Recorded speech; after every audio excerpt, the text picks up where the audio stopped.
Unom ka tuig na ang nilabay, sukad nagsugod og pagpanarbaho si alias Joshua. Sa gikaingong tuig, duha ka trabaho na iyahang nasudlan apan wala gihapon kini SSS. Dili usab niya gusto magpamiyembro tungod kulang pa iyahang sweldo sa ilahang konsumo. Piyado sa budget mo.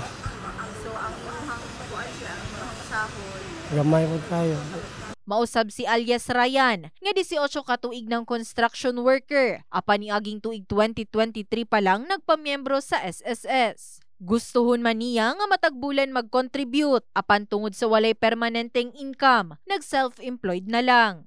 Oo, kung sa kuha lang, monthly. Pero kung usay, manggod kung wala manggod trabaho, di ko kabayad. No work, no pay, manggod may usay. Gani ang social security system sa Jansan, nagpahinumdum sa mandatoryong pagpamiyembro o pagdidak sa contribution sa sweldo sa mga trabahante sa SSS. Bisan pa man dili gusto sa empleyado o doon na sila'y kasabutan, ginabawal kini sumala pa kay Attorney Xavier Palao, Office in Charge sa Legal Department sa SSS Mindanao South 2. That is already a violation of the SS law.